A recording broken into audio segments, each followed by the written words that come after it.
Peace, family. This is your brother, Mr. Holipsism.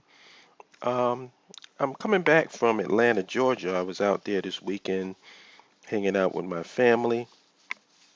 And in addition to the fight on Saturday, we went to see Avengers Age of Ultron. And I want to give a spoiler free review if I can. I'm going to try and go over this review once I'm finished so I can see if I did anything to spoil the movie. But overall, I love this film. Is it as good as the first Avengers? No. But considering the first Avengers is the greatest comic book movie of all time, I would hardly call that a minus. Um, was it better than Captain America the Winter Soldier? No. But those are two different types of movies. Is it one of the best movies Marvel has done so far? Yeah, it's definitely up there. Like I know, like some people liked the first Avengers. I thought that that was the best because it was just seeing all of those characters together for the first time. I mean, you're never gonna duplicate that. You're never gonna duplicate that. So some people like Captain America Winter Soldier. I loved Captain America Winter Soldier, and I felt that it is an argument to be made that as far as a movie goes, just from a story perspective and the way it was executed, if somebody was to say that it was a better movie than Avengers, it would be a strong argument. It wouldn't be like I would go, oh, that's bull crap. No, it was very, very good, and I thoroughly enjoyed that movie too. This movie is different. It's not. It's got a lot of things, a lot of moving parts, and a lot of things going on. And the fact that it didn't collapse under its own weight is a testament to the skill of Josh Whedon. You know, a lot of stuff is going on in this movie. There's a lot of action, and what I find funny is people are complaining about the action. It's like, oh, it's too much action. Like what? Like if you make a, I remember in the Avengers they say, oh, it took too long to get to the action. Now it's too much action. Well, damn. You know, my criteria for a movie is simple. When I'm sitting in that seat looking at this movie, did I enjoy the movie? Did I enjoy the experience, or did I walk out of the experience feeling like, ah, man, this was some BS? No, I walked out of this movie feeling good. You know, feeling good about it. Um, I felt like I was entertained. I felt like I got my money's worth, and I felt like it did a lot of cool stuff that us comic book geeks like to see. You know, a lot of the jokes in the movie paid off at the end of the movie. You know what I'm saying? So it wasn't a lot of miscellaneous crap in there. Um, the Hulk versus Hulkbuster scene was fantastic. That was one of the best scenes in the movie. A lot of people are saying, well, it just seemed like it was just put in there just so you can see the Hulk fight the Hulkbuster. Bullshit. It was relevant to the story. You know what I mean? It wasn't just shoehorned in. It was it to me it flowed with what was going on, you know? My only complaint about that, and it's not really a major complaint. It's just, but keep in mind, a Hulk fan. The Hulk is my favorite comic book character, so you know I'm a little bit biased in that. But the Hulk Buster in the movie did a lot better than the Hulk Buster did in the comics. Because at the end of the day, there is not Iron Man is as brilliant as he is not going to create something that can actually go against the Hulk, you know, realistically. You know, so in this movie, this Hulkbuster armor fared a lot better than the Hulkbuster armor in the comic books. That's all I'll say. You know, I won't give away what happened. But that's my minor complaint. It's like, man, this is the Hulk. Come on. But anyway, it didn't take away from the experience and the execution of that scene. People are talking about the Hulk and the Black Widow, like Bruce Banner and Natasha, and how that's forced and how they're trying to force that relationship. Actually, that's bullshit. The relationship makes perfect sense. If anything, after everything is revealed, um, and like I said, I don't want to spoil anything for people that haven't seen it yet. After everything's revealed, you would be hard pressed to make a strong argument for a Black Widow Hawkeye relationship or a Black Widow Captain America relationship. Actually, her and Banner makes sense.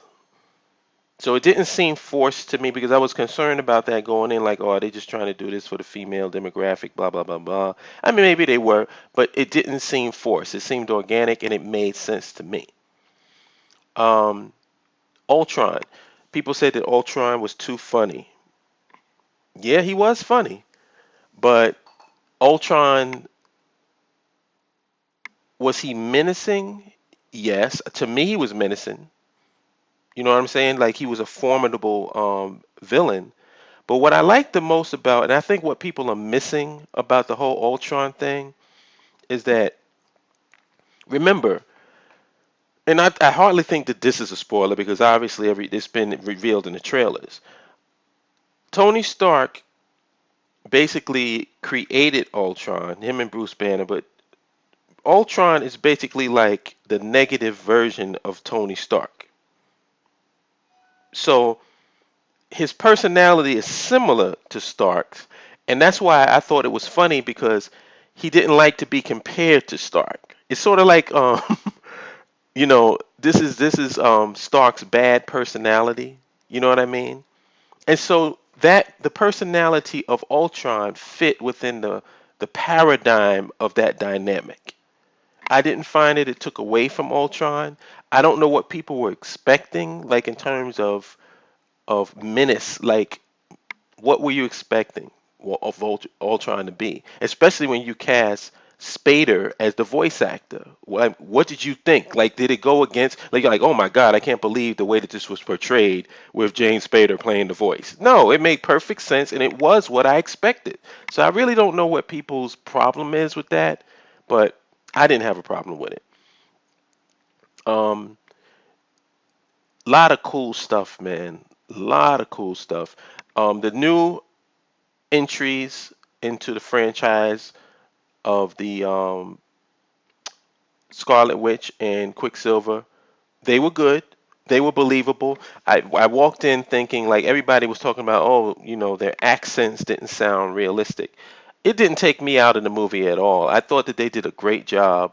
Um, I think they fit in organically with the team, like with the story. It didn't seem like it didn't take me out of the experience, their performances. And actually, Scarlet Witch is very powerful in this movie. Like her power set is unlike anything we've seen in any previous Avengers movie, like the last movie or in the Marvel universe. So I'm interested to see how they're going to work with that. There's one scene that I really liked at the end of the movie, and I don't want to tell you what it is, but it's an awesome scene.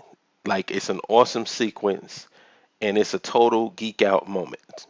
I'll just say that. And I love the way that it was shot, and you'll know what I'm talking about when you go and see the movie. Like that right there, like put the ice cream, I should say the whipped cream and the cherry on top for me.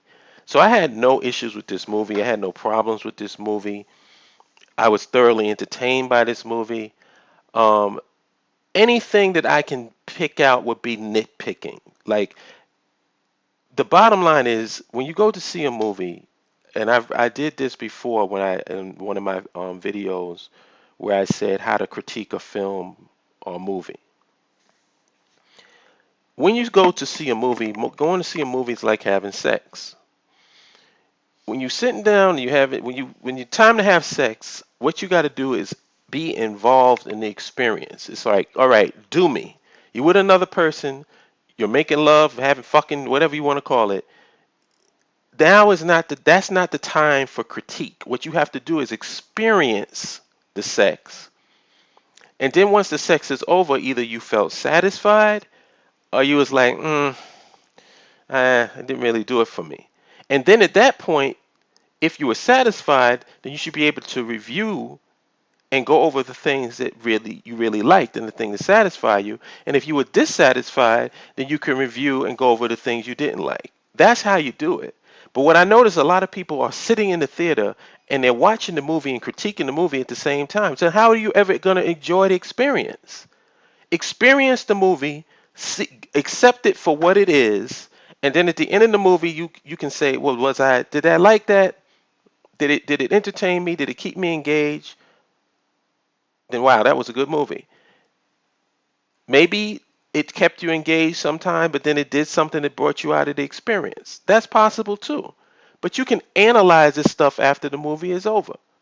So I'm just saying that people gotta when you listen to film critics, try to see if they're coming in that vein. Like, did they sit back and enjoy the experience of the movie and then critique it, or are they critiquing it while they're watching it? Because if you're doing that, I don't tend to put too much weight on those type of movie reviewers. You know, when you're sitting in that seat, just go do me. Come on, let's go. Let's have sex. Let's make this shit happen. And then after it's over, you'll either be satisfied or dissatisfied. And I was thoroughly satisfied with this. So that's my take on it. Please go see it. I hope I didn't spoil anything for you. And I might do a spoiler review. Maybe, I'm not sure.